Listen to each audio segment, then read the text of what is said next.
Coming up on today's show, Mario Kart 9 is allegedly in the works, PlayStation 4 isn't going anywhere, and special guest Chastity Vicencio is here. What's good, everybody, and welcome to another episode of the What's Good Games podcast, your source for video game news, commentary, analysis, and funny stuff every Friday.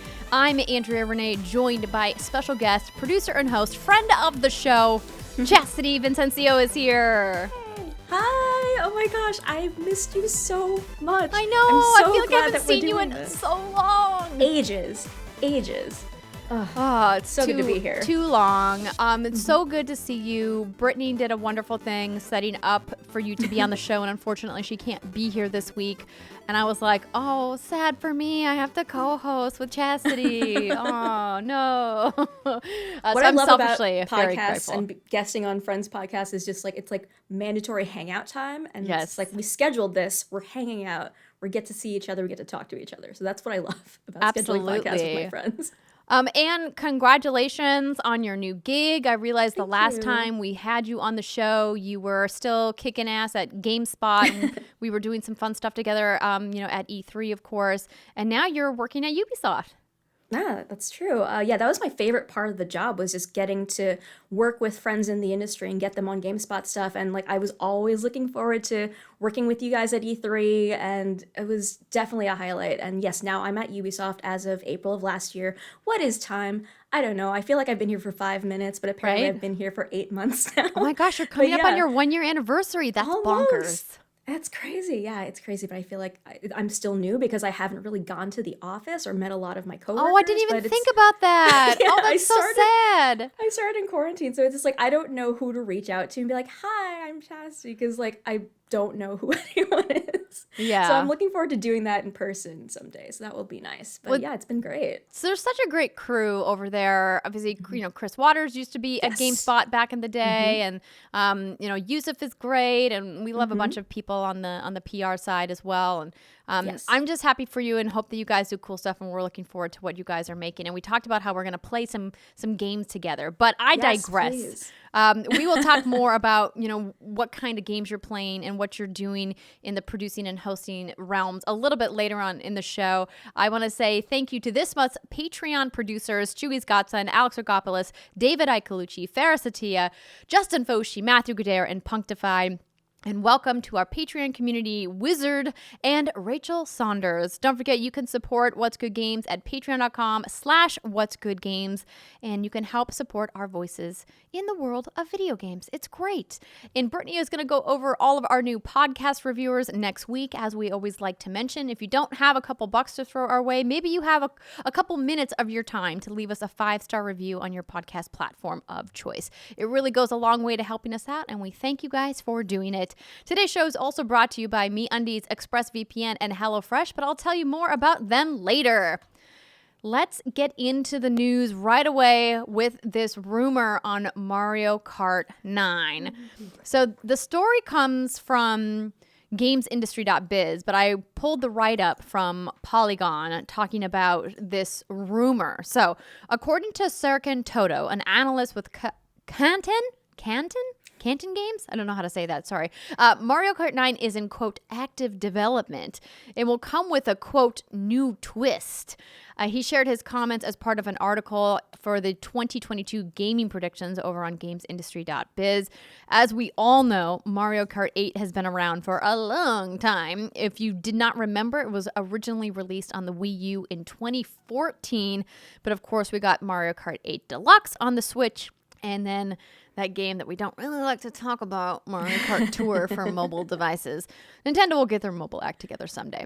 The new twist, you might be wondering, for Mario Kart 9, don't have any details because Toto didn't comment on what exactly that twist would be. But you have to imagine if they're going to be making another installment in one of their most iconic franchises, they've got to be doing something a little different. So, Chastity, are you as big of a Mario Kart diehard as I am?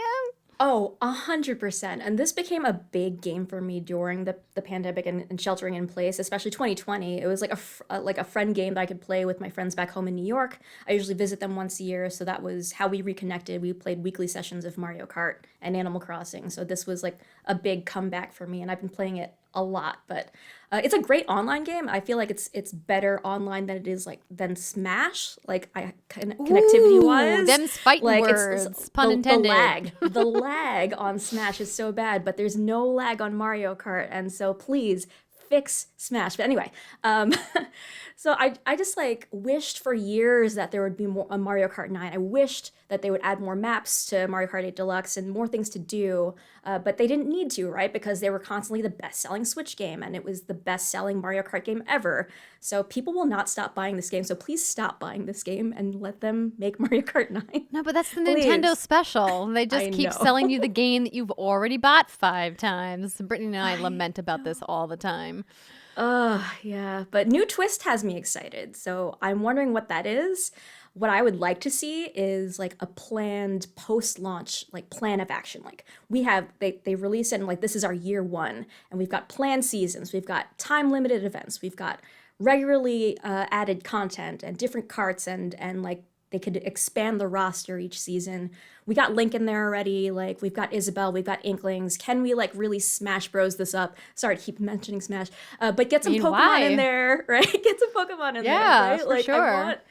I want Psyduck in there. I know it would be Pikachu. I want Psyduck. I just want to put that out into the universe. I love Psyduck. He'd be so fun in a kart race there. Please. I mean, please, just they have... and for people watching at youtube.com/what'sgoodgames, Chastity just showed her adorable so many little Psyduck. So many Psyducks. Don't you have the giant Psyduck pillow?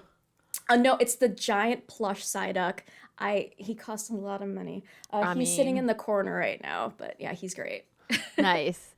I'm with you that there's absolutely the opportunity for them to get in on the battle pass craze that's really taken over live service games in the last couple of years. And what better game to do it with than Mario Kart? As you mentioned, they sort of did it with Smash, but it wasn't an official battle pass. It was more traditional DLC rollouts. But that game requires a lot more balancing than a kart racer would. So I have to assume that it would be easier for them to implement a regular season pass / battle pass of sorts if they were to go that route. Now, right. When it comes to New Twist, I think about some of the technology that they've utilized with the Switch that we really haven't had before. And I think, of course, immediately of AR. And I'm not sure if augmented reality is something that they would want to bring to Mario Kart. Obviously, they had Live Circuit, which did really well for them. It was a really cool piece of tech that they built. But I know that I'm just ready for new Mario Kart. And the fact that we haven't got one for almost 8 years is kind of wild. So it's time, Nintendo. Bring the big boys back. We, of course, will keep our eyes peeled. I would imagine that a Mario Kart 9 announcement wouldn't happen until an E3 era. And we'll see what's going to happen. Speaking of E3, I didn't mention this because there wasn't official news on it, but last week the ESA said, hey, Omicron looks bad. COVID situation is still ongoing. We're going to nix having an in-person event this year. And then a bunch of people took that as we're doing a digital event, but the ESA did not confirm that they are doing a digital event this year. I just want to point that out. It's a little controversial to think about. Is the ESA going to sit it out a year? I think that if they were ever going to sit it out, this year would be a good year to do it, because I think a lot of games that were going to come in this year are going to be coming in 2023 instead. And so it's hey, you know what? Maybe take a year off, rejigger things. But I think the juggernaut of the summer of gaming is still going to get underway regardless of E3 or not. So we'll keep our eyes peeled, Nintendo. Next up, PlayStation 4's lifespan has reportedly been extended as PS5 supply issues continue. So this was reported by quite a few outlets this week, but the write-up comes from Eurogamer. The PS4 manufacturing has been set to cease at the end of 2021. That's obviously come and gone. Bloomberg reported, but has been extended through 2022, meaning around 1 million more last-gen consoles will be created. Sony's decision is largely due to the ongoing supply chain issues affecting PS5 chips, which have made stock of the newer console scarce even a year after launch. A Sony spokesperson has responded to the report with the confirmation that PS4 would continue to be made this year, although the company Sony did not publicly confirm the report of its earlier plan to wind production down. Now, more than 116 million PlayStation 4 consoles have been sold worldwide, making it one of the most successful consoles of all time, but still behind the guy at the top, the PS2, the best-selling console ever, around 155 million units. Dang, PS2.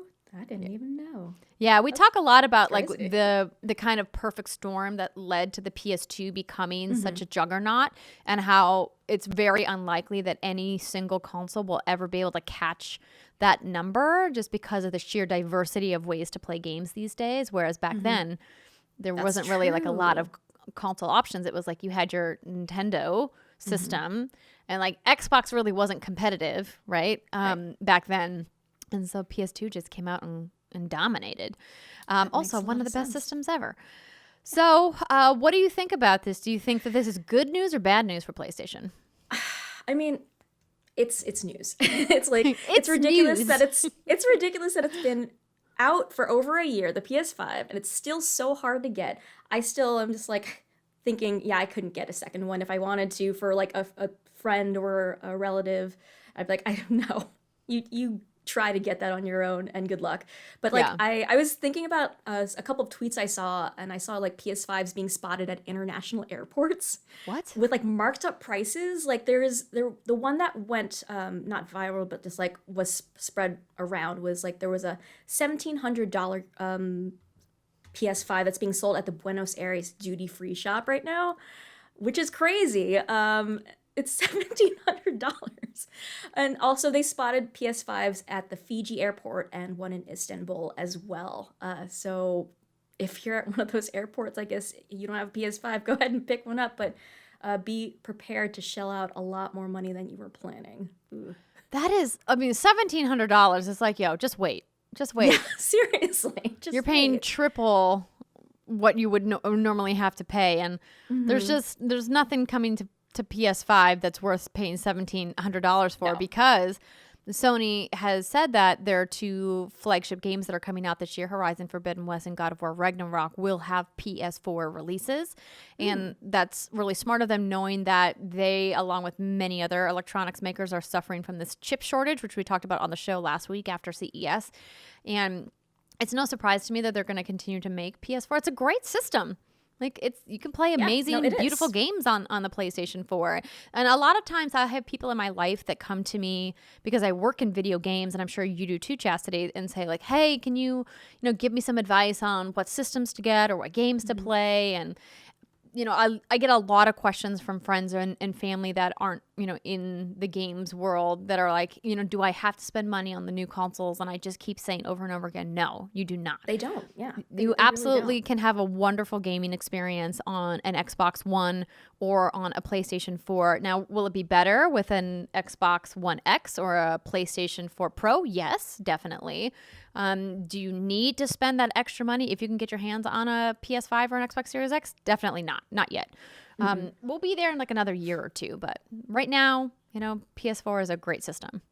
Yeah. So it's fine. Get whatever you can and just play. A lot of great games are out there, so just play. Doesn't matter where you're playing. Exactly. And we're keep our eyes, PlayStation, on the news about your subscription service. We're looking. Yes, please. I want it. Oh, because I'm new to Game Pass, because I just got, this is the first Xbox that I've purchased myself ever. I've had like work Xboxes and whatnot, but I was just like, I really want the Series X, and I finally got one, and so I finally got Game Pass. I'm like, it just opened a whole new world for me, and it's just changed my life. I swear they are not paying me.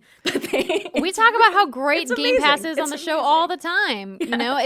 It's an amazing value, and there's just so many great games that you can play, and for that price, either $10 a month or $15 a month, whichever membership you choose, I mean, there's just nothing comparative to it right now. And so I think it's going to be interesting if PlayStation does end up making a play to compete with Game Pass. They're really going to have to leverage their partnerships to get titles in that Xbox hasn't got in yet. So, but even just the suite of Sony's first party games are phenomenal. So yeah, absolutely. Keeping our eyes peeled. Before we get to our next story, I want to let you know that this episode of What's Good Games is brought to you by MeUndies. Is someone you love in a relationship with somebody who tells the same joke over and over? Or are they with somebody who has the audacity to starfish the bed? You know who you are out there. Be honest, that somebody is you. Okay, now relationships aren't perfect, and that's why MeUndies celebrates our imperfectly perfect matches with their new Valentine's Day collection. I am a big fan of MeUndies. We talk about them all the time here on What's Good Games, and we love their holiday wear, and Valentine's Day is one of my favorites with MeUndies. I still have my original Hearts underwear that John and I got on our first Valentine's Day together.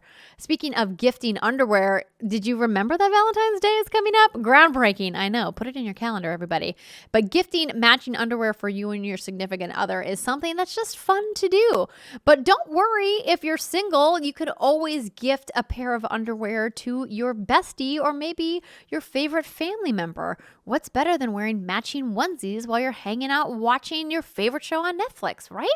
You can even get dog hoodies or buddy bands to match your four-legged BFFs. So be sure to check out all of MeUndies' super cute and super soft undies, socks, bralettes, loungewear, and more, available in sizes extra small to 4XL.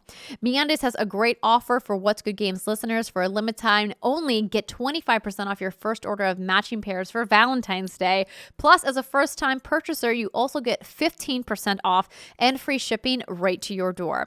To get 25% off matching pairs, 15% off your first order, free shipping, and a 100% satisfaction guarantee, go to MeUndies.com/WGG. That's MeUndies.com/WGG so they know What's Good Games sent you. Mobile games are something that I find myself talking a lot about on What's Good Games. I feel like I'm usually the lone person defending mobile games. And I saw that you're playing a mobile game, which we're going to talk about later. But I bring them up today because we have some new numbers about just how crazy the mobile gaming market has become.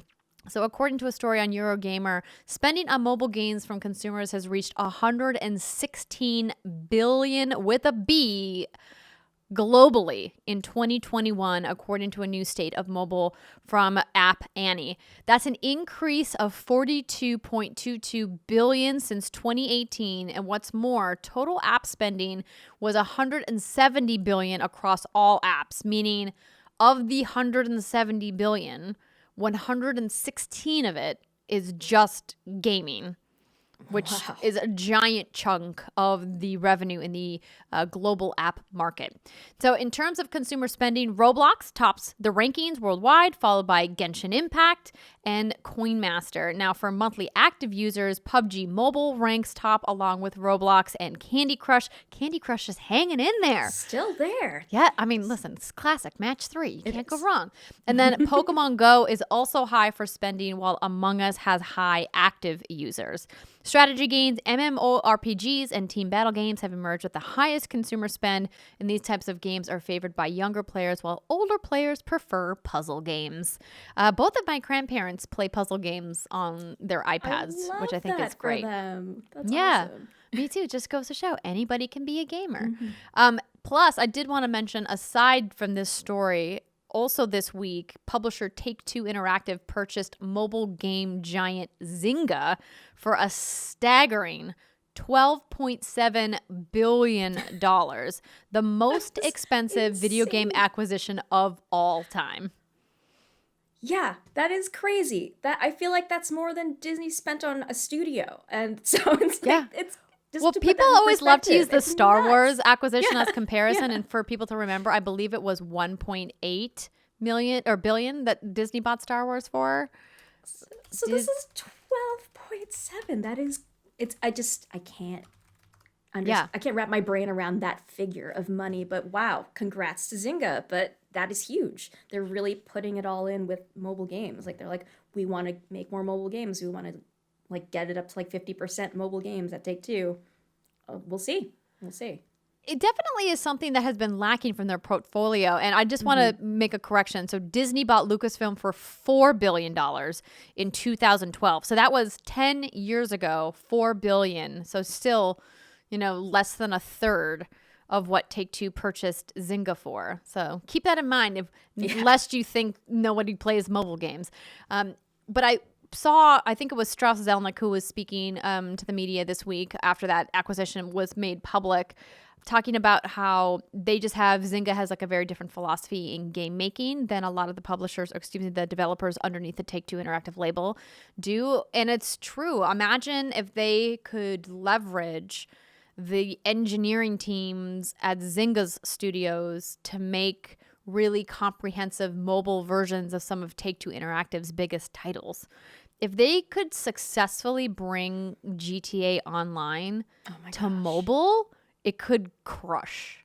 Because, I mean, that game already crushes, but like the world domination could continue. It really does. This is just like something I thought about, but I was in the Philippines in 2019, and just like all the young people were just gaming on their phones, and I was just like, they're just sitting around playing whatever on their phones. I think like maybe PUBG and some other random games. But I was just surprised, and I would ask my cousin, I'm just like, why are you playing on your phone? They're like, we all play on our phones. I'm just like, oh, I didn't realize that. That's awesome. Very cool. I personally can't. I don't feel like I'd be any good, but good on y'all. But yeah, it's huge in other countries. Well, I think it's just, practice makes perfect. And it's just about adapting to the style of gameplay. Mm-hmm. I prefer to play with sticks. Like I love playing with a controller. It's my preferred way to play.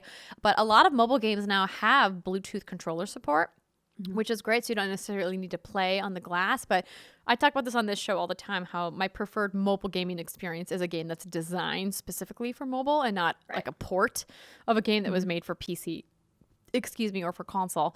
So, I'm guessing we're going to get some, mobile games from Take-Two titles in the not too distant future.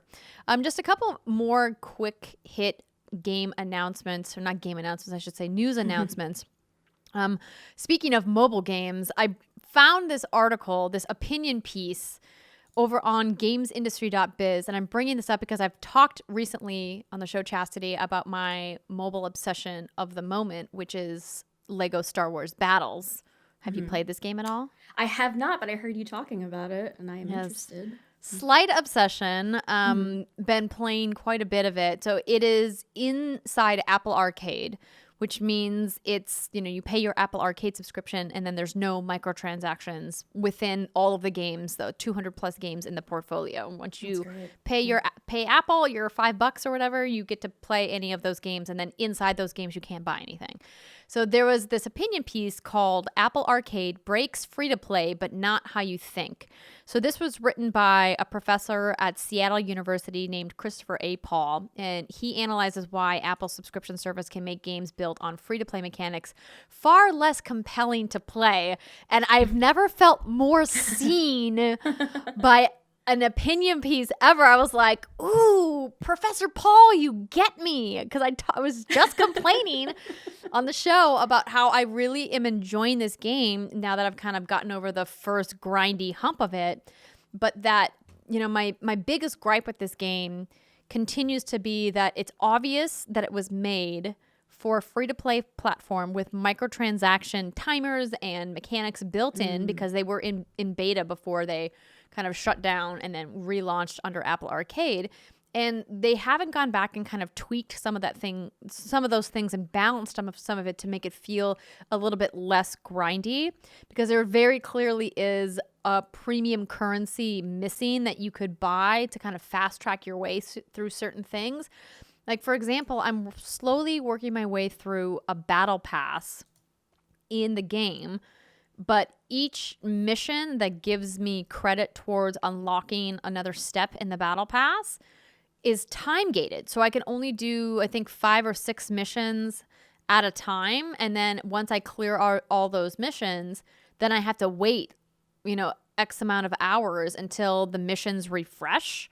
And then I can go again. And I'm like, but why are you stopping me? Like, it's like if I'm playing Call of Duty Warzone and I'm working on my battle pass, like there's nothing time gated on that battle pass. I can like literally play Warzone for days on end and like clear everything as fast or as slow as I want to. And so it's been a real interesting thing watching other games and seeing, and to be clear, there's not a ton of these games in Apple Arcade. Most of the Apple Arcade games are those mobile games designed for mobile. They're not designed for free to play, but some of the acquisitions didn't go that way. So I just wanted to bring this out. If you guys want to read the full article, I'm not going to go over it now. Gamesindustry.biz has the opinion piece on Apple Arcade, and I just thought it was very, very poignant to my personal interests. Speaking of free to play, PUBG finally went free to play. I have to admit, Chastity, I thought PUBG was free to play this whole time. I understand that. I definitely understand that. I thought it went free to play like already. Right? I know it wasn't for a bit, but then I really thought that they had just switched to that. Like I was shocked when I read this headline. I was like, wait a minute. It's like clear the schmutz out of my eyes. I was like, did I read this correctly? Is this game not free to play? So just a little blurb here. During the show, meaning the Game Awards last year, I don't know if anybody listening or watching remembers that they did a bit on PUBG when they talked about the narrative. Glenn Schofield coming on board to run the new internal studio for their campaign set within the PUBG universe. I digress. The developer at that time revealed that the game would feature 2 tiers of free-to-play going forward. The standard, free-to-play account, which offers access to most of the features, and then the studio's premium tier called Battlegrounds Plus, where players who previously bought the game will be automatically made part of this premium tier, while those new to the series will need to pay $12.99 should they want those additional features that the mode has to offer, which $12.99 isn't bad, but I guess we need to see, what is the time period for the Battle Pass, and is it competitive? Obviously, a lot of people comparing this to games like Apex Legends and Fortnite, and their team is like, no, we didn't feel pressure from those games to make our game free to play. We just thought it was the right time to do so. And that to me smacks of, well, our servers haven't been seeing as much activity lately. We could use a little matchmaking bump. Exactly. Are you sure it didn't have any effect? Because I think it kind of did. Yeah. Have you ever been a big Battle Royale person? A Battle Royale of any kind?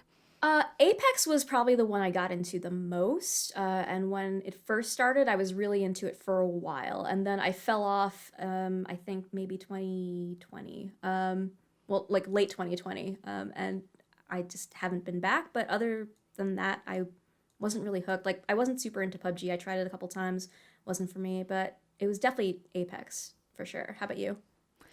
The only Battle Royale that I really spent any time with was Fall Guys. Do you count that as a Battle Royale? Yes. If that counts, then Fall Guys was also it for me. So Apex and then Fall Guys. Yeah. Let's count it. I have played a bunch of Warzone just for funsies, but I wouldn't call myself like a proficient Warzone player. But of all the Battle Royales, it's been Fall Guys and Warzone. I also only played like a handful of rounds in PUBG, and just something about the stylings. And at the time when I first started playing PUBG, just was not for me. And I remember that's really when Fortnite first was taking off, when I first started playing PUBG.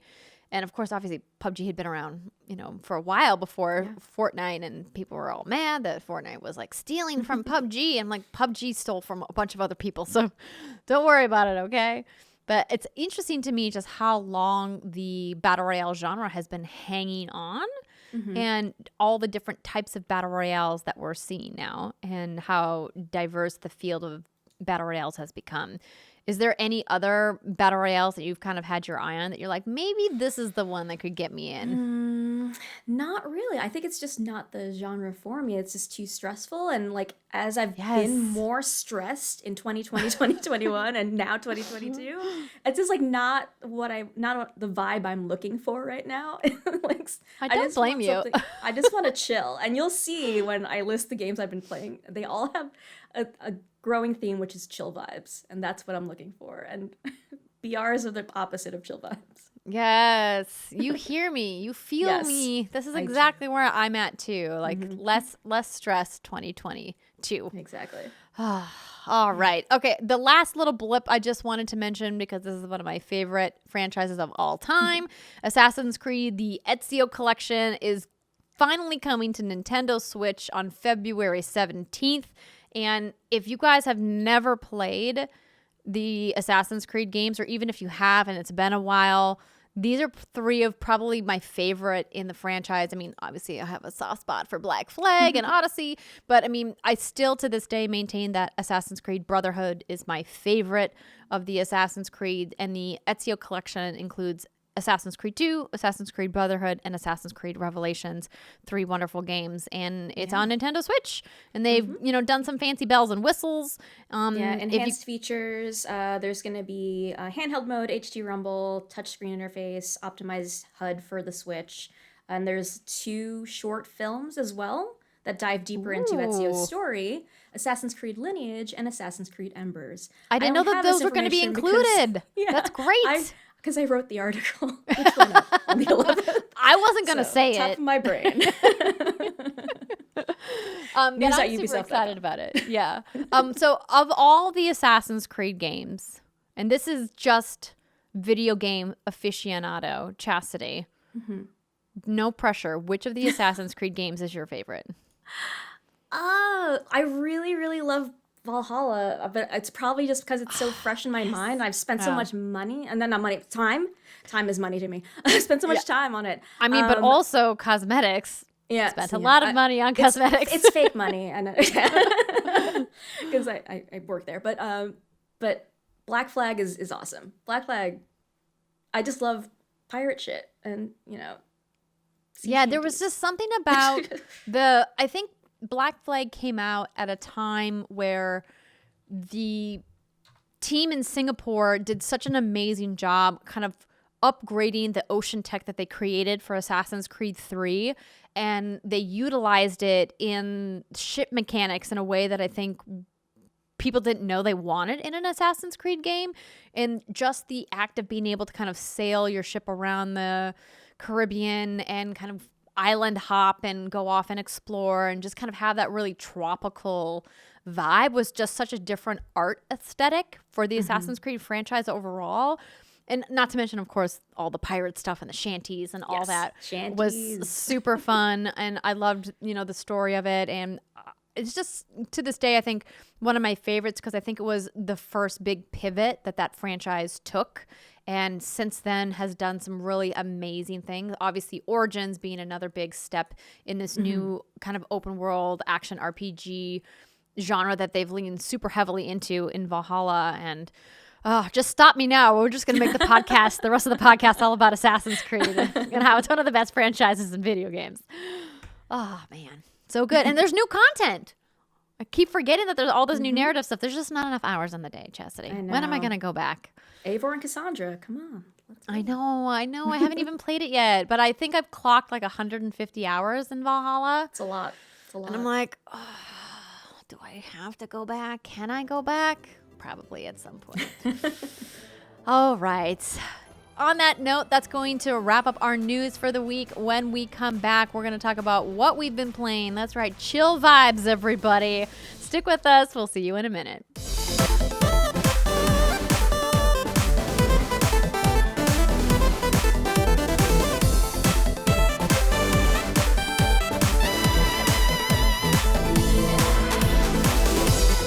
Welcome back, everybody. It's the second segment of the What's Good Games podcast, and I want to let you know that it's brought to you by ExpressVPN.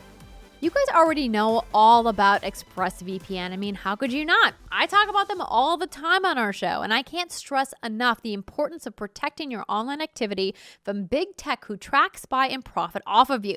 But there's actually another reason many of our listeners like using ExpressVPN. It's Netflix, everybody. See, there are thousands of shows on Netflix that are only available outside of the United States. So you need to change your country if you want to access them. What the ExpressVPN app does is it encrypts your data and reroutes it through a server location of your choice. So not only is your data protected, but it also lets you control which country you want Netflix to think you're in. ExpressVPN lets you choose from over 90 different countries. So every time you run out of stuff to watch, you can just fire up the app and Boom. Whether you're on your laptop or your smart TV, just switch your country and hit connect. Now, once you refresh the page, you're going to get a brand new selection of shows. It's just that simple. Now, here's the best part. It's not just for Netflix. You can use ExpressVPN to unlock shows or sports on many other streaming services too, like using it for BBC iPlayer. It's free and only available in the UK. Now, there's a reason why ExpressVPN is the #1 rated VPN by publishers like Business Insider and, of course, our show here. So be smart, guys. Protect your data and stop paying full price for streaming services while only getting access to a fraction of their content. Visit expressvpn.com/whatsgoodgames right now and get 3 extra months of their service for free. That's expressvpn.com/whatsgoodgames. expressvpn.com/whatsgoodgames to learn more. This episode of What's Good Games is also brought to you by HelloFresh. With HelloFresh, you get farm-fresh, pre-portioned ingredients and seasonal recipes delivered right to your doorstep. Skip those trips to the grocery store and count on HelloFresh to make home cooking easy, fun, and affordable. That's why it's America's #1 meal kit. The new year is upon us. That means resolutions and changing old habits. So whether it's saving money by ordering less takeout, and maybe you finally want to learn to cook, or maybe you're just prioritizing your wellness, HelloFresh is here to help with endless options to make cooking at home simple and enjoyable. HelloFresh is 72% cheaper than a restaurant meal of the same quality, and you can save on average over $65 a month when you order HelloFresh instead of grocery shopping. The more money you put towards those other 2022 goals, the better, right? I know that my husband and I have saved a ton of money, hundreds, if not thousands of dollars by having HelloFresh every week instead of relying on takeout. Because let me tell you, when you've got an infant, getting to the grocery store is tough. Plus, HelloFresh offers the flexibility you need to easily customize your order online or in the app, change your delivery day, your food preferences, your plan size, or even skip a week when you need to, like how we had to skip like 3 weeks in a row over the holidays because we just weren't home. It was super easy to do in the app, easy peasy, and now we're back on track, and I am looking forward to making creamy dill chicken tonight. Salivating just thinking of it. Go to HelloFresh.com/whatsgood16 and use code whatsgood16 for up to 16 free meals and 3 free gifts. To try America's #1 meal kit, go to HelloFresh.com/whatsgood16 and use code whatsgood16 for up to 16 free meals and 3 free gifts. And so they know that What's Good Games sent you. All right, Chastity, let's talk about what we've been playing. So I want to start with you because you've been playing quite a few more games than I've been playing lately. And hopefully you've been playing what I've been playing. Keep it a secret. But I love that you've been playing Unpacking. This is a game I talked about last year on the show. And I saw your tweet about the shame that you felt about playing Unpacking when you had like a suitcase just staring you, being like, unpack me. Just taunting me in the corner as I'm playing Unpacking. And I had not realized I'd played like 2 full hours of this game and not unpacked a suitcase that from my Disneyland trip from 9 days before. And when I realized it, I tweeted about it. I'm like, isn't that funny? And I still finished the game before I unpacked that suitcase. The shame. No, unpacking suitcases is the worst. When you get back from a trip, you're like, then I have to do laundry and put everything away. No one wants to do that. Nobody wants to do that. But yeah, I finished the game before I actually unpacked that suitcase. But that suitcase has been unpacked. Just want to let y'all know an update on that. But I loved this game. It was so great. If you haven't played it, it's available on Game Pass, which is where I played it. It's exactly as it sounds. Unpacking simulator where you're unpacking the main character's boxes as they settle into new homes over the course of their life. Starts in 1997. You're a child all the way through adulthood. You have to put things in their proper places and rooms and create a satisfying living space. So I finished this in about 3.5 to 4 hours. But I personally love organizing things, and I really took my time just putting things in their proper spots as if I was going to live there. So like I really enjoyed this, but I love its unique take on storytelling. It says so little and relies on using the person's belongings over the years to tell a story about their life and gives you clues to fill in the blanks. So I was intrigued to see what items they kept as they got older. I also spent a bit of time trying to identify like what consoles and games and DVDs they owned. And I was like, oh, that's definitely Ghost World for sure. And they, like, oh, they kept the Ghost World DVD. Like, I can't believe you couldn't see The pixels. Yeah, I was just like, oh, I can figure out what that is. That was fun. So yeah, you learn what their interests are, and you try to like guess what career path they take just by looking at what's in their room and what's in their office later, and you learn about their relationships too. But yeah, I love that. And I also love that like anyone can play this game.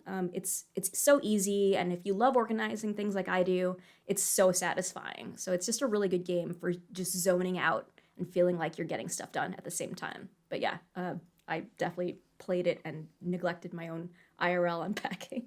Because it's way easier and more soothing to do it in a virtual world. It's kind of that theory or principle of cleaning, how people who enjoy cleaning, like myself, I actually enjoy cleaning, but I prefer to clean somebody else's house than to clean my own, because I get such a sense of satisfaction of not only having done something to help somebody, but also it's like, okay, I'm going to go in, I'm going to start this project, I'm going to finish this project. Whereas I feel like when I clean my own house, it's just this rolling, never ending Right. mess. And I can make little wins here and there, but then I never want to do it. But if someone's like, I need help organizing my closet, I'll be like, I'm coming over right now. Yeah, we're going to do this. And we're going to color code your closet. It's going to be great.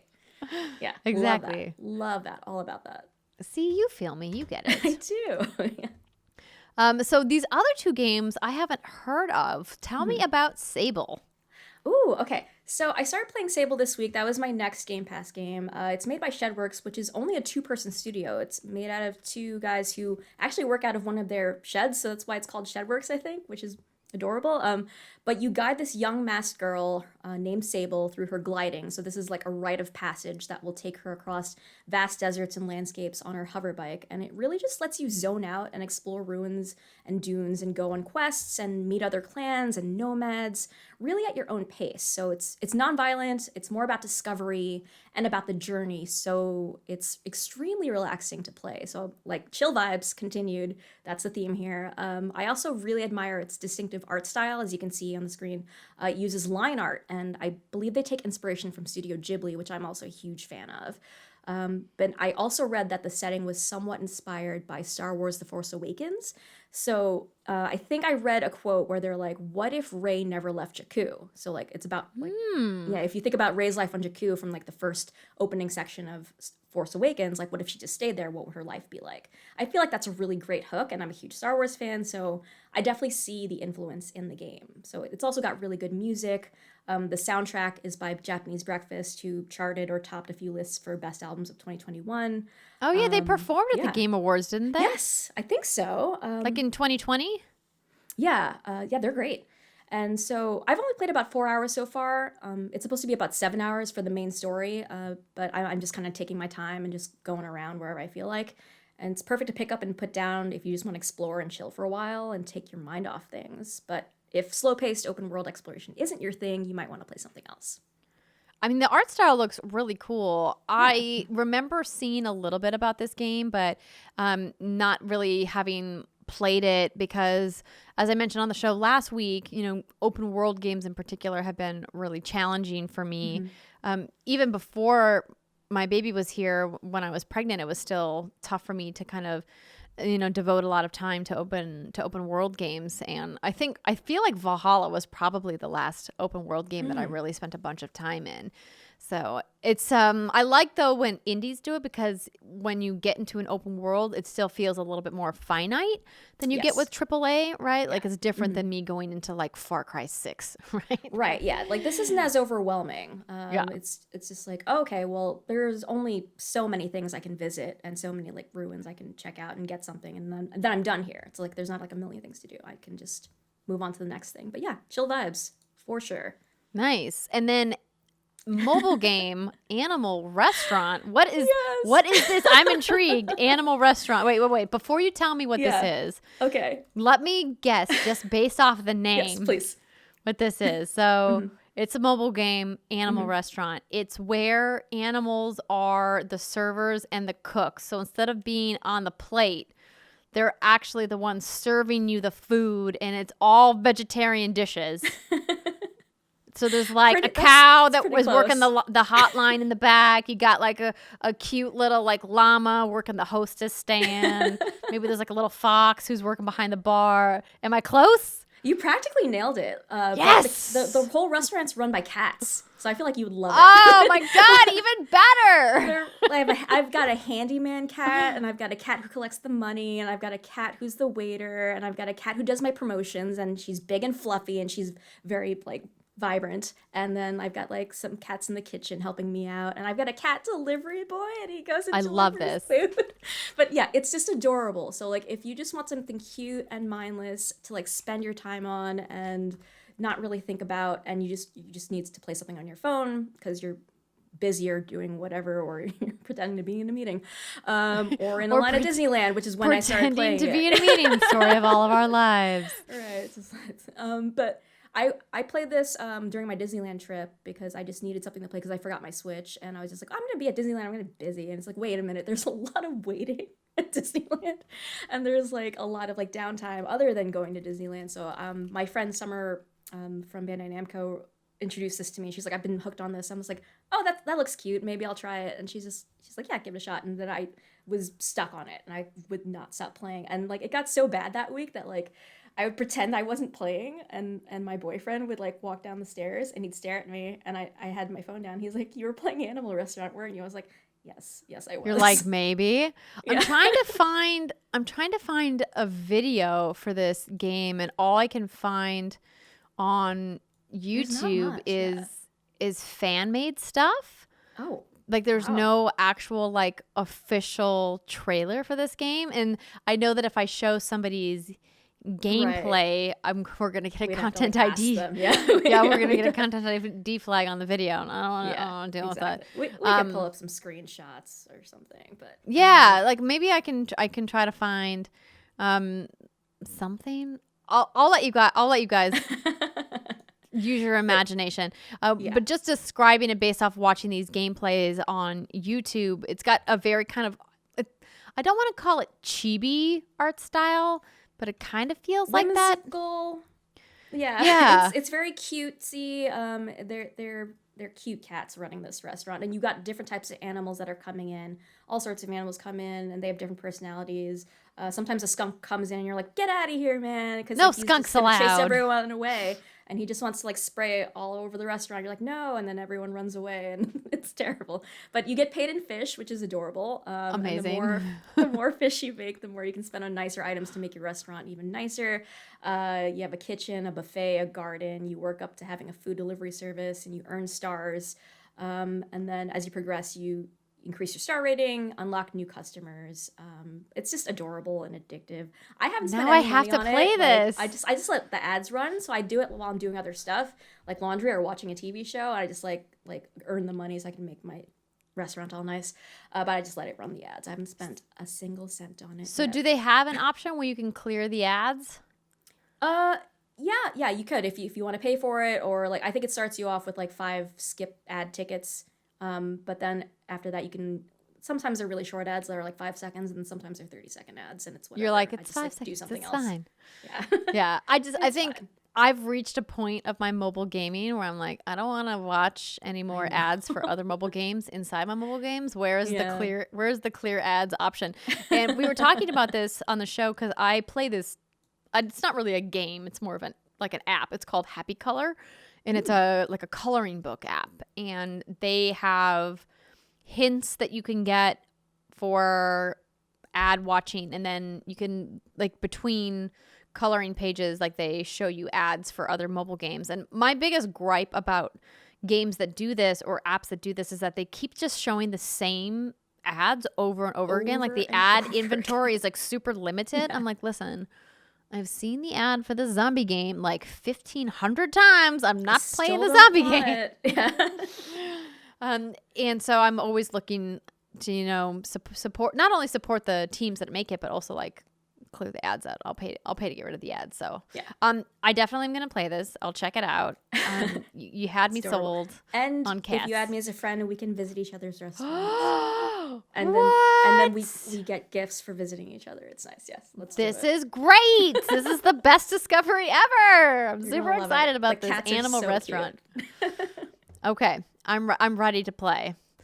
So speaking of mobile games, the game I've been playing on mobile, but you can technically play on any device that you can get to an internet browser on. The game that has taken the internet by storm. Yes, ladies and gentlemen, it is Wordle. Chastity, have you gotten into Wordle? No, I see everyone's Wordle tweets, and I know that if I get into it, I'm going to be up at midnight just like everyone else on my feed, and I'm going to be playing this game, waiting for midnight, and like, I gotta get it. But no, yeah, please tell me more. I've definitely accidentally forgot that I've already done the puzzle for the day and then logged back in and tried to do it again. And John's like, didn't you already solve this one? Because I was like, I got it in like 2 tries. I was like, I was like, oh wait, I already solved this. I did it already. So for people who aren't familiar, or maybe you've seen on Facebook or Twitter, people talking about Wordle. Wordle is a kind of like a word guessing / spelling game where you get 6 guesses to guess a 5-letter word. And I say guesses because there are no clues, like 0 clues. Wow. It's not like a crossword puzzle, where you kind of get a hint at what it is. Your first guess can really make or break how long it takes you to get the final puzzle. I haven't yet come across a Wordle that I haven't been able to solve, though, so I'm very excited about that. Very impressive. And it's really interesting kind of seeing, so when you see people tweeting like their blocks about which letters they have and what in the order, it's really fascinating to see kind of like how people evolve their guesses.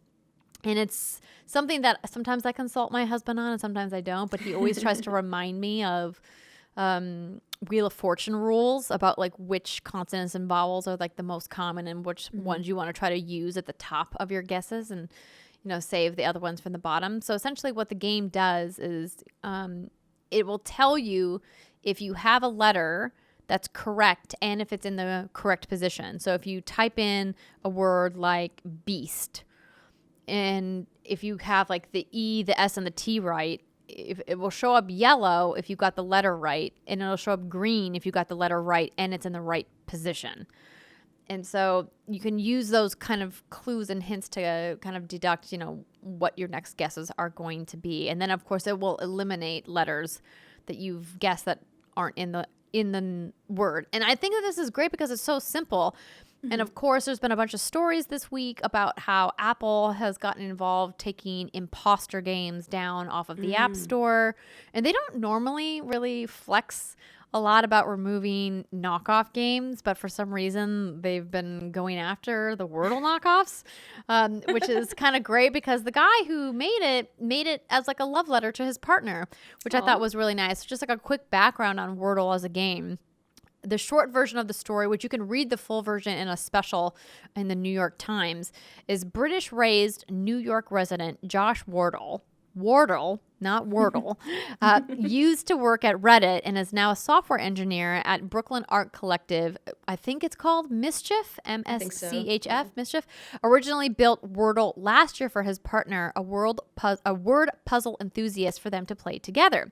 Hosting it on a website that he's had for years as a home for his other creative efforts, Wordle casually shared the game with family. And then he showed it to a few well-placed friends. But virality, as we know, doesn't take much to get rolling when the stars have aligned. And it was in a blink of an eye that all hell broke loose. Over the space of weeks, the game grew from fewer than 1,000 players to 2 million players.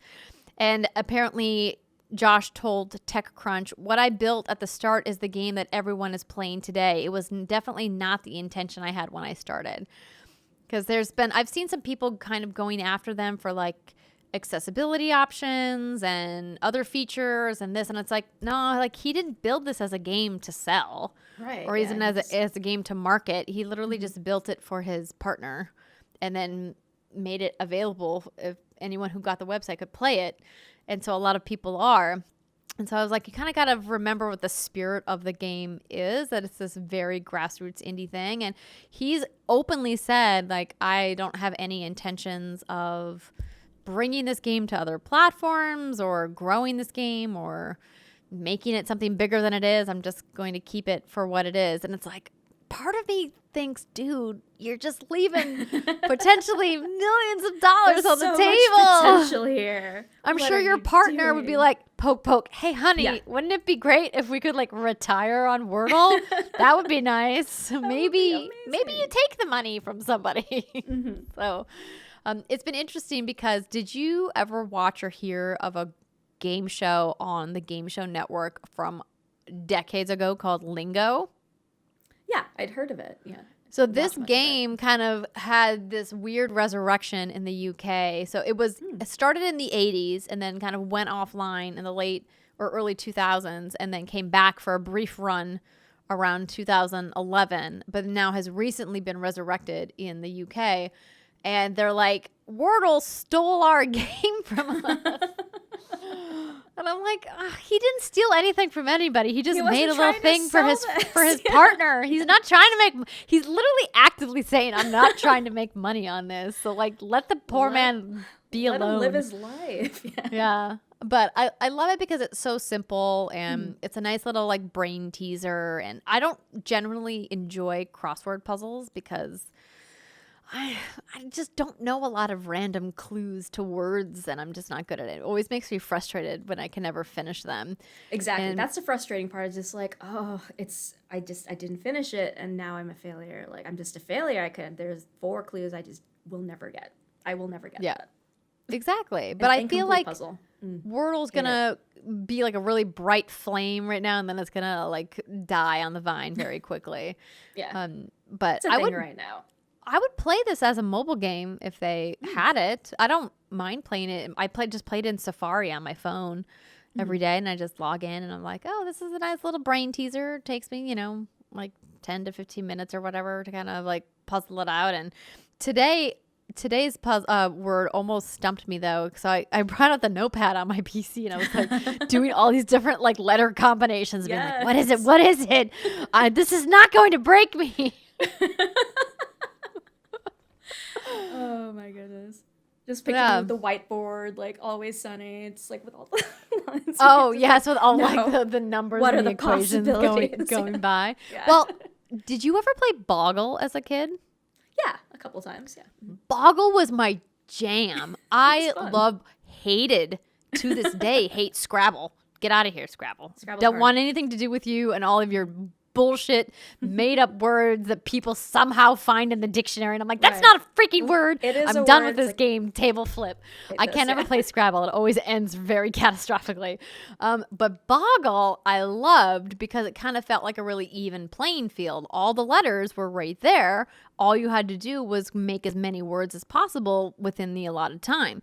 So for people who've never played Boggle, imagine kind of like the shake 'em up of Yahtzee, but all letters. So it's a bunch of dice that all have letters on them, and you shake them in this little cube tray. Clear cube tray. Yeah, thing. and I always loved being the one who got to shake the letters, and then you settle them in, and the letters are kind of jumbled up, and then you kind of take the lid off, and then you flip the timer, and then it's go. And the idea is you have to make as many words as possible before the timer runs out, and then whoever has made the most legitimate words wins the round or gets X amount of points. And I always loved it because it felt like, a great way to kind of flex your brain muscles without feeling like it was super hyper competitive or that it felt unfair in any way. It's like all the letters are right there in front of you. It's just about how you put them together. Whereas with Scrabble, I just feel like people were always like picking really tricksy words. And I'm like, you're just not guessing that's a word. You don't actually know if Yeah. that's a word. And then I'm always the hoping. one who was like pushing the glasses up, being like, let me get the dictionary and make sure. We're gonna double check this. That's me too. I'm just like, we're gonna double check this. Yeah. Make sure your points are real points. But did you spend a lot of time playing kind of word games or puzzle games like this when you were growing up or even as an adult? I mean, Words with Friends I played a lot of. Ah, and that yes. was just, that Classic. was fun. And it's just easier than like tabletop Scrabble. So it's like fun to play there. So that was probably what I played the most of on mobile. I can't really think of anything else that off the top of my head that I played in terms of word games. Yeah, Words with Friends was another one that I didn't get into because I just, violently quitting. Just people who play games with me know that I'm a very sore loser, and I'm not shy about the fact that I'm a sore loser.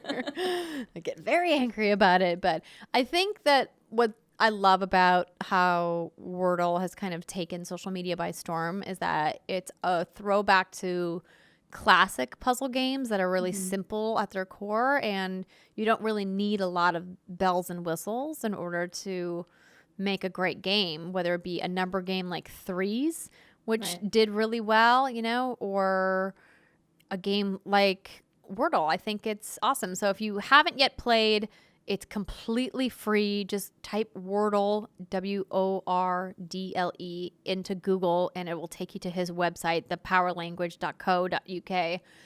And you can play for free. And there's a new puzzle every 24 hours, and it's the same puzzle that the entire world gets. It's not like he's changing it. So yeah, can you cheat? Of course, but it's like cheating on a crossword. What's the like point? Yeah. the one word. turns out the answers are right there, just upside down. It's like, yeah, you can cheat, but you're just cheating yourself. Exactly.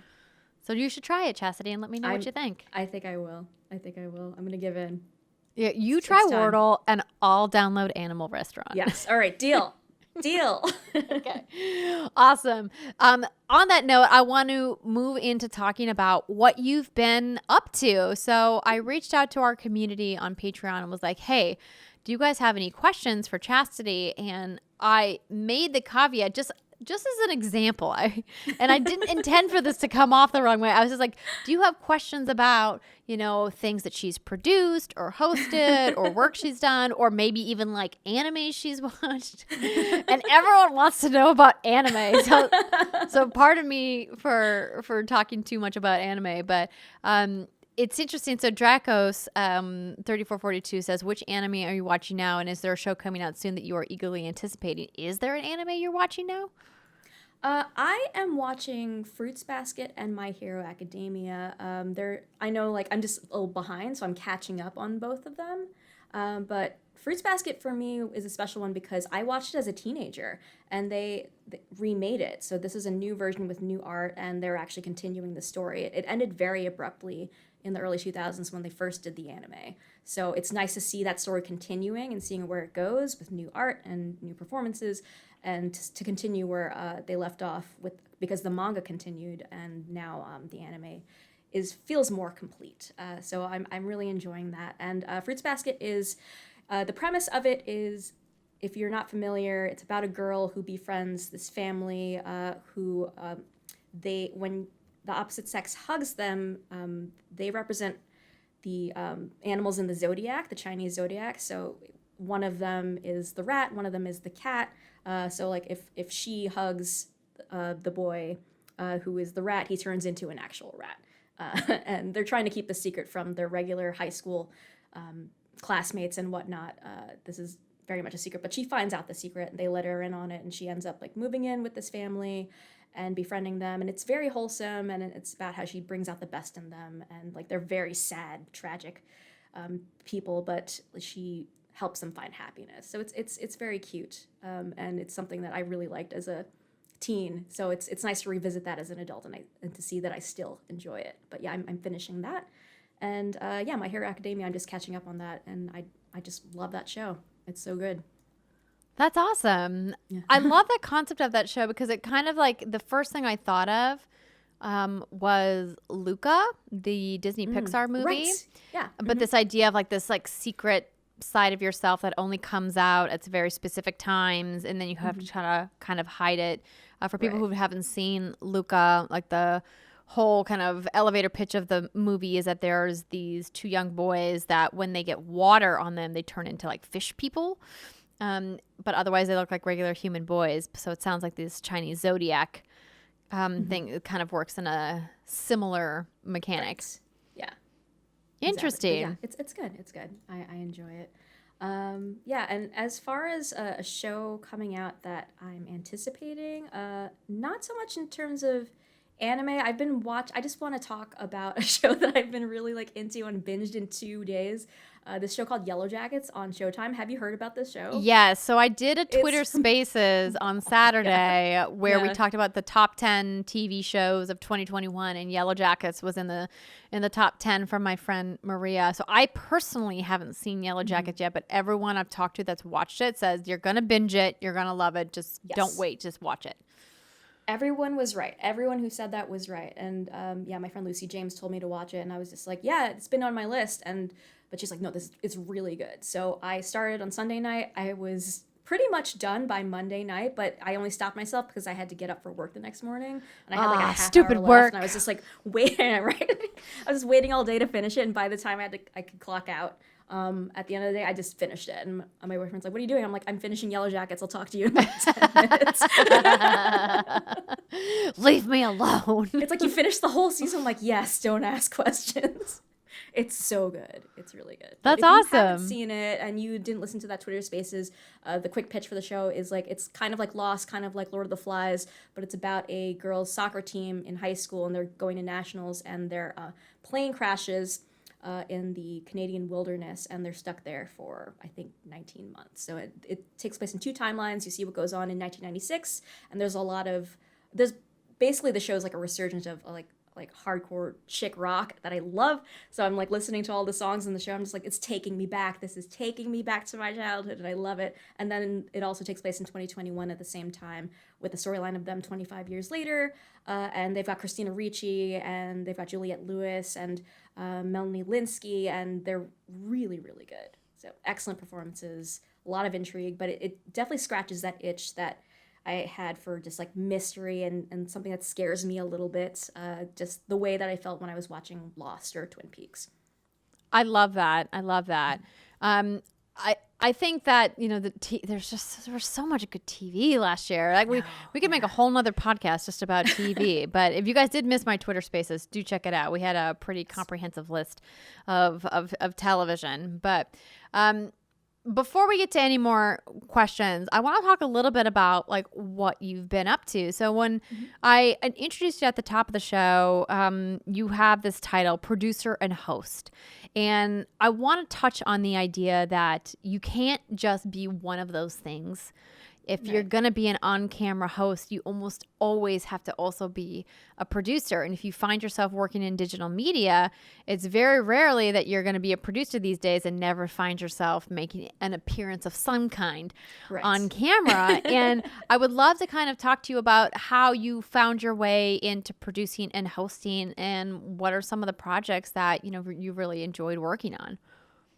Thanks for asking me this, and yeah, I'm surprised that we haven't had this conversation together. Just like to sit down and like talk about our past. No, we never have. Like I've had the busy. amazing pleasure of being a host that was produced by you, but you know, you and I haven't ever gotten to work on something, you know, in an ongoing way, and we've never gotten a chance to chat about, you know, our experiences working as producer / hosts, you know, in games and in entertainment. And you've done so many cool things in your career. I would love to kind of hear about, you know, like what your experience has been, and, you know, which side of it you maybe like more or less. And, you know, kind of let's start with, you know, one of your favorite projects that you worked on. I never ask a host or a producer to name their like best thing, because it always feels so disingenuous, because it's like, I've personally worked on a lot of cool things. I could never pick one thing, but pick something that stood out to you and that you really enjoyed working on. I mean, this is kind of inside baseball because we're both involved, but it was the GameSpot co-op stage. Yes. Sure. Oh my like, gosh, that was of course. Just like a highlight of my career, and also I'd never done that before. I don't know if it showed the first year, but they It just did not. pulled me in to do it because I was just like, I know people that would love to do this with us and be on our E3 stage, and we can do a show together, and like I'll guest sometimes. If they don't need me, I'll stand back and just produce, but I can make this happen. But basically it was like a very big change in people that were at GameSpot at the time. I was part of like this new class, Saved by the Bell new class version of GameSpot, and they just needed someone to produce the co-op stage, and I just raised my hand for it, and I was like, I'll do it. It would be great. And I know great people that would love to do it. And I got What's Good Games involved, kind of funny. We were Funhouse, okay. yeah. We were pretty good. Did great, yeah.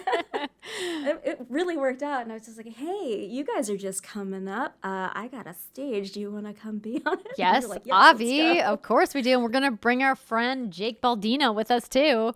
That was fun. I love Jake. Jake's great. Yeah, he's and wonderful. Jake continued to do more GameSpot stuff with us too, and he helps out with our charity streams once in a while, which is nice. I feel you worked there for a while. It's okay. All the time. It was 5 years of my life. Yeah. So, I loved doing that because it was just a way to work with friends in the industry I hadn't seen in a long time, get together for a really fun show, and I got to really like learn skills that will help me moving forward in terms of just like putting a live show together and what that all involves. It's not easy, y'all. It's very hard, and there's a lot of spreadsheets, there's a lot of emails, and there's a lot of planning. So many spreadsheets. Oh my goodness. And just trying to so you think about who you want, and then you reach out to all of them. You find the right times where they're available, and you have to fill that grid.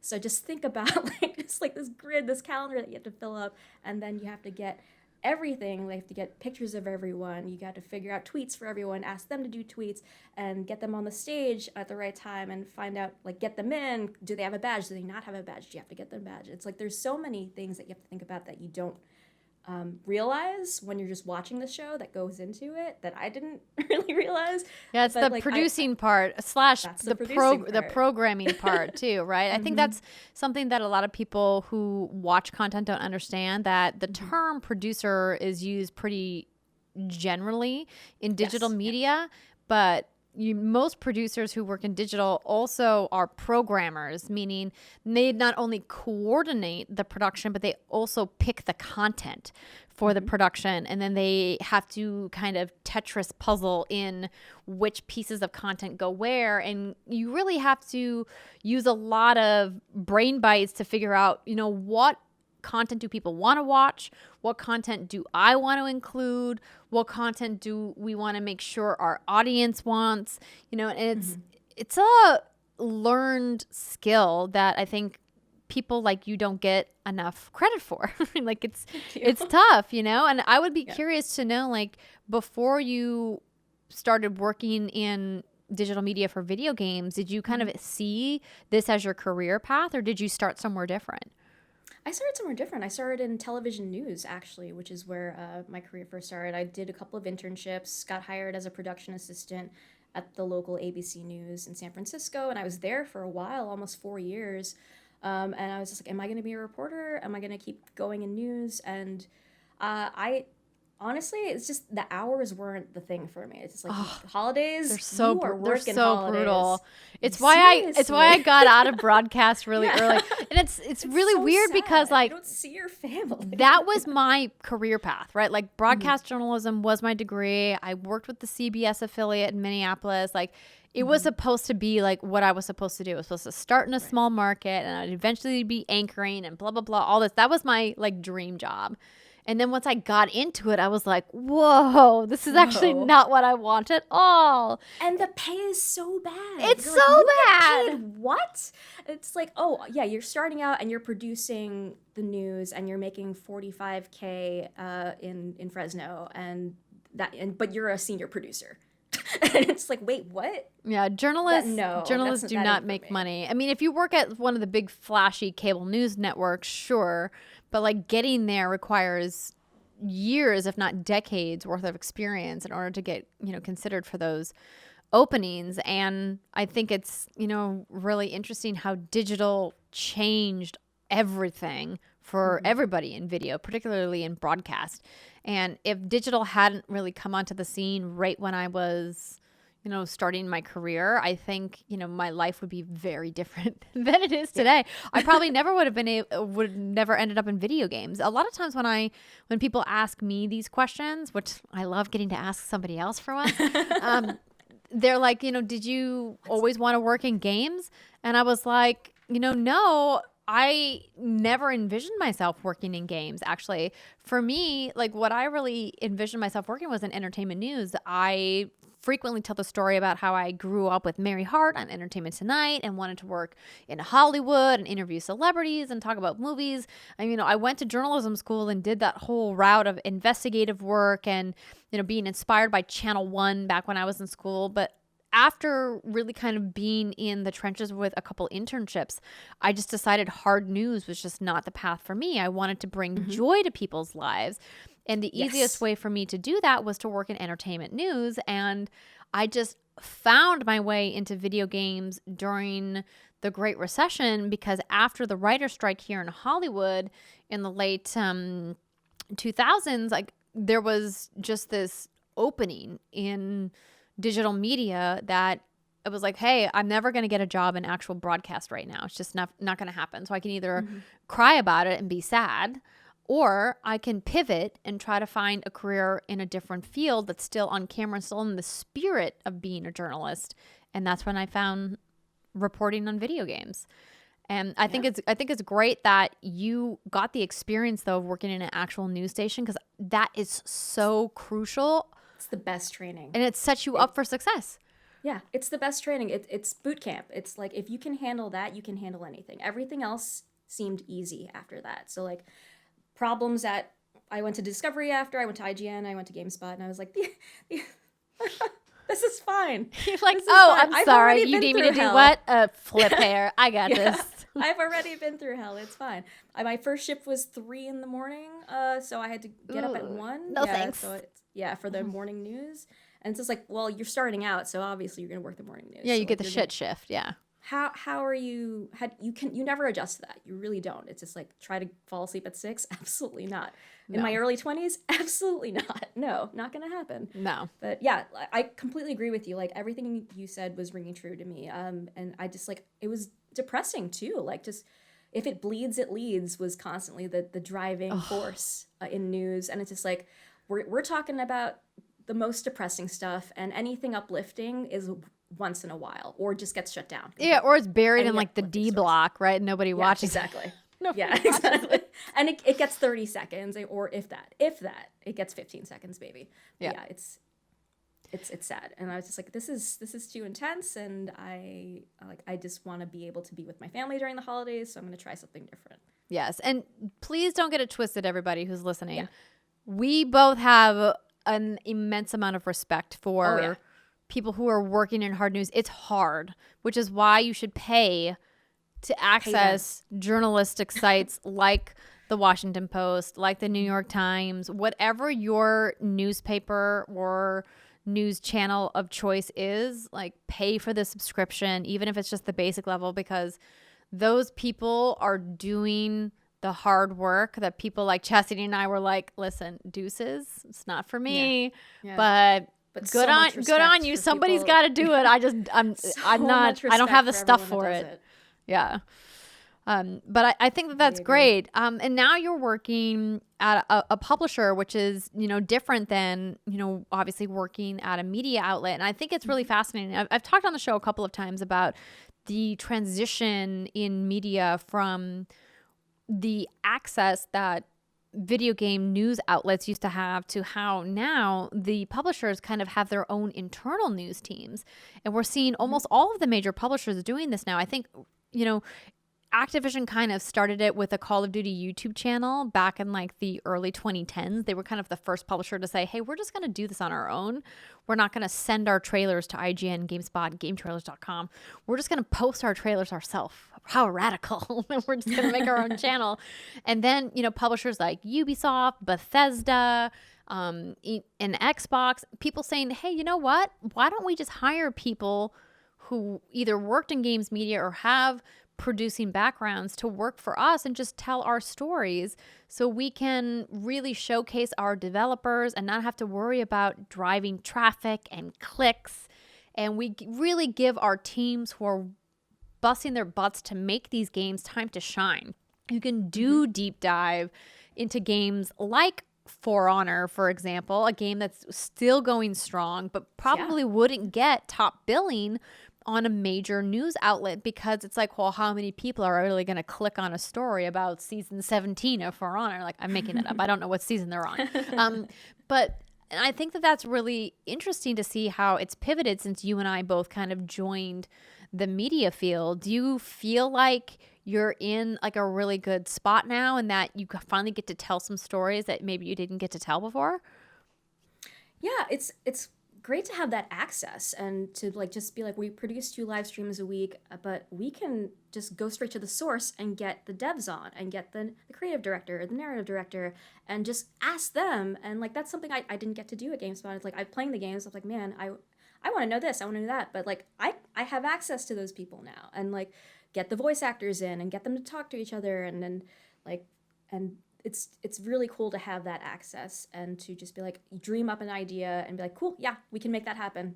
We just ask this person, or like here's the person that you're gonna meet and you just The make that dream. happen. Yeah, it's great. Yeah, and like we put Danny Trejo in Far Cry 6 and we got him on a live stream and he was great and he brought out 2 machetes that he had and showed them on stream I and love it. 3 dogs and I was like, this is amazing. This is so cool.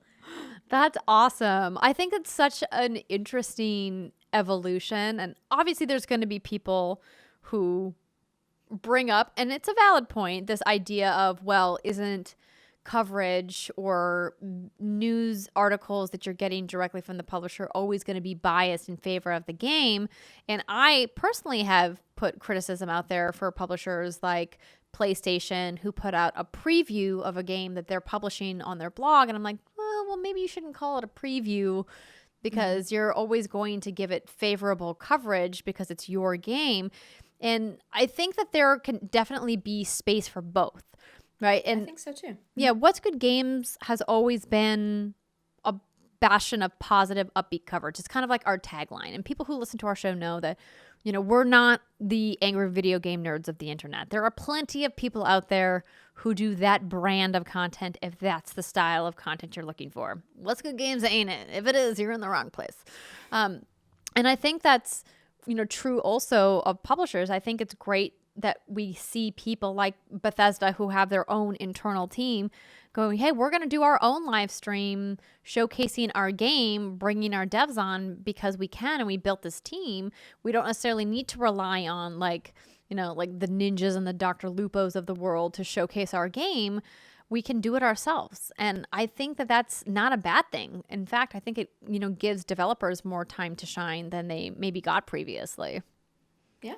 And just, new ways to highlight the people that are working on the things that you're playing and like just showcase different people that are like working on animation or working on whatever it may be. And that I would never probably think of asking to interview when I was at GameSpot. And now just like, hey, that's a really cool thing. Like, can you tell me more about your job and what you did? And to learn more details about that is awesome. It's like, it's just random curiosity I've had coming from a news background. It's nice to be able to just scratch that itch and find out answers whenever I feel like. Are there certain kinds of projects that producer Chastity has always wanted to work on that you haven't gotten a chance to work on yet, either within your current job or like kind of in the broader sense of your career? Yeah, I've always had I had a very brief brush with television production in late night, but I've never had a brush with like television production in terms of just like fictional storytelling, and I've always wanted to do that and see what that was like. I've always been in media or news, and the most like the furthest jump from that would probably be when I interned for Jimmy Fallon, but that was still nonfiction. That was still talking to people about what they're actually doing and not having anything to do with fiction. So I'd love to like branch out and see what that was like. I've always wondered what working on a television show was like, but I also heard that it's very stressful, and I can imagine so. So like I'm at a stage in my life where I chill vibes. Like I just need to. You're like relax. I don't need like my boss and the union like breathing down my neck. I just can't deal. No thanks. Yeah. So I don't know. There's definitely stuff I'd still like to do, but I feel like realistically, like what I would actually do and what would like to do is, do some kind of editorial dedicated support for like a TV show in terms of like an after show and like the official after show for something. And maybe that's possible. Like, we'll see. Just putting it out there in the universe, because I also work with Ubisoft Film and Television. Let's do Well, something. what's the show that you want to do the official after for show? Let us know. Oh, I don't know. I have to think about that. Okay. Well, think about it, because maybe if you're like, listen, I must do the official after show for The Bachelor, it must be mine. You never know what the universe is going to bring back to you. That sounds like a good time.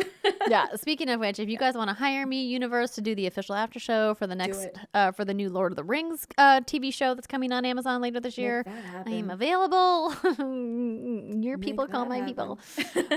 But no, I think it's wonderful getting to hear from you more about some of the things that not only that you've worked on, but that you want to work on. Is there a project coming up that you're particularly excited about that, of course, you can publicly talk about, or something that you've been working on or something that you've done recently, maybe that you're like, hey, if you missed this thing I did, you can check it out? Yeah, that Danny Trejo stream was super fun. So if you go back to our Twitch, you can see the video. I think we still have it on YouTube as well, for Ubisoft's channel. But yeah, that was a really good time. But looking forward to, we did a couple of charity streams in 2021 that I was really proud of, and I would love to continue doing more of those this year. So we'll probably do Extra Life again, and we love working with UCSF Benioff Children's Hospital and benefiting them. So we did that for Extra Life last year. We'll probably do that again this year.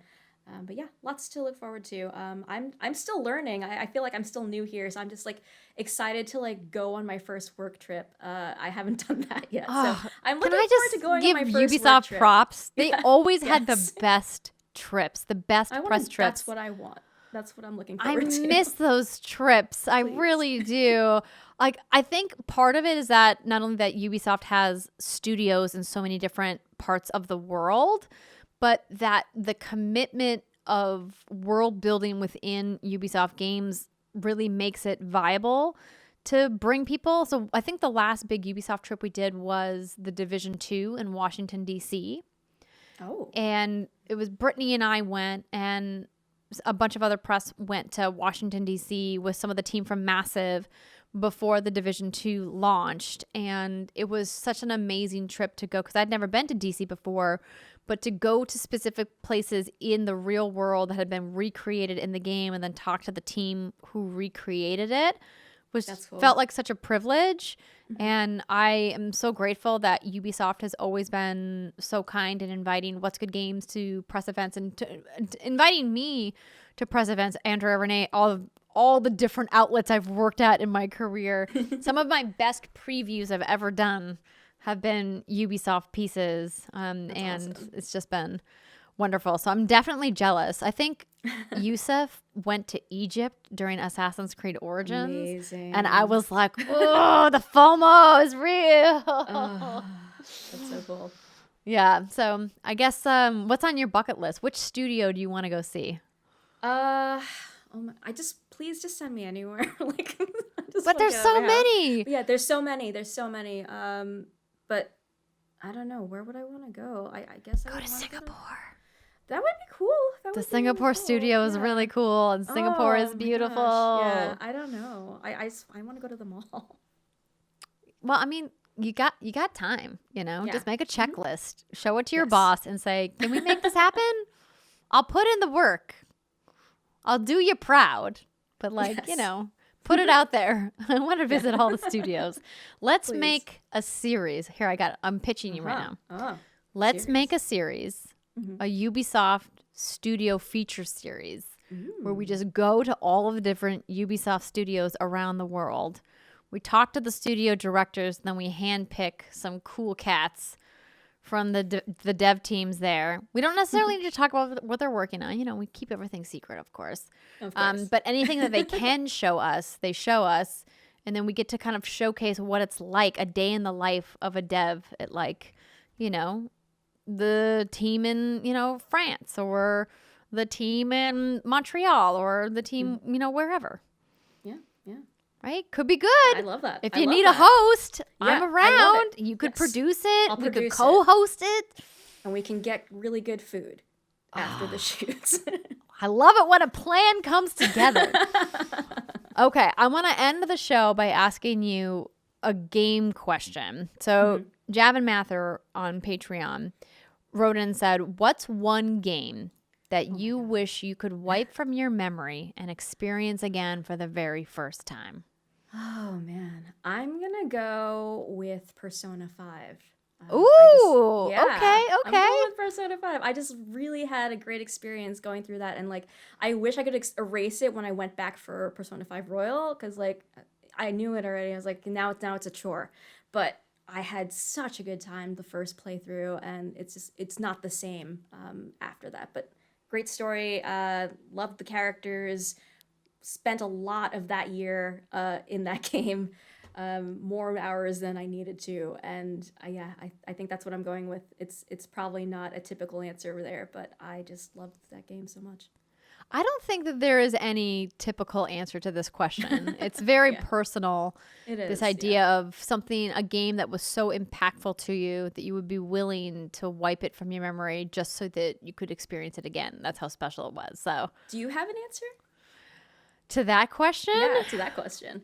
I think every time I get asked that question, I change my answer. But one of my, kind of de facto games that I talk about on the show a lot as being super impactful to me, of course, is Mass Effect 2, and how my experience with that game the first time was kind of an interesting / weird one.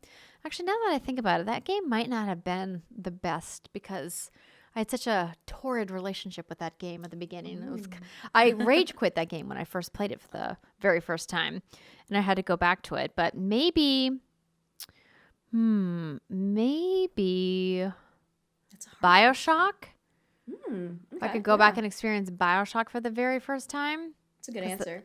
Such a wonderful, poignant game with such interesting, great mechanics, amazing world building, and arguably one of the most influential first-person shooters ever created. If you have never, ever played BioShock, play the remastered version that's available in the BioShock collection. Like, it's so good.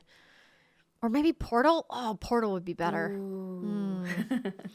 Okay, they're both good answers. We could just keep talking about it. I could be like, ooh, but this game. No, but this game. But what about Breath of the Wild? I could leave Breath of the Wild and never go back and experience that again. But that's neither here nor there. Don't tell Brittany. Okay.